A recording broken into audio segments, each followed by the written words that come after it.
একটা জঙ্গলে অনেক পশু পাখি বাস করত। সেই জঙ্গলের রাজা ছিল এক সিংহ। সে ছিল খুবই শক্তিশালী এবং ভয়ঙ্কর। প্রতিদিন সে জঙ্গলের যে কোনো একটি পশুকে ধরে খেয়ে ফেলত। এতে জঙ্গলের সব প্রাণী খুব ভয় ছিল। একদিন সব প্রাণীরা মিলে একটা পরিকল্পনা করল।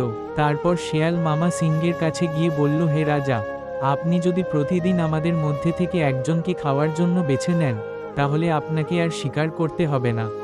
এতে আপনার সময় বাঁচবে আর আমরাও কিছুদিন বাঁচতে পারব। সিংহ রাজি হলো। প্রতিদিন এক একটি প্রাণী পালাক্রমে সিংহের কাছে যেতে লাগলো। একদিন পালা এল এক ছোট্ট খরগোশের। খরগোশ ছিল বুদ্ধিমান। সে সময় নিয়ে খুব ধীরে ধীরে চলল। সিংহ রেগে গিয়ে বলল, তুই এত দেরি করলি কেন? খরগোশ বলল, রাজা, আমি তো সময় মতোই বের হয়েছিলাম, কিন্তু পথে এক অন্য সিংহ এসে আমাকে আটকায়। সে বলে, সে নাকি এই জঙ্গলের আসল রাজা। এই কথা শুনে সিংহ খুব রেগে গেল। সে বলল, আমাকে নিয়ে চল, আমি দেখব কে সেই সিংহ। খরগোশ সিংহকে নিয়ে গেল এক গভীর কুয়োর কাছে। কুয়োর পানিতে সিংহ নিজের প্রতিবিম্ব দেখল, ভাবল ওইটাই অন্য সিংহ। রেগে গিয়ে সে কুয়োর পানিতে ঝাঁপ দিল আর ডুবে মারা গেল। এইভাবে খরগোশ তার বুদ্ধি দিয়ে গোটা জঙ্গলের প্রাণীদের প্রাণ বাঁচাল।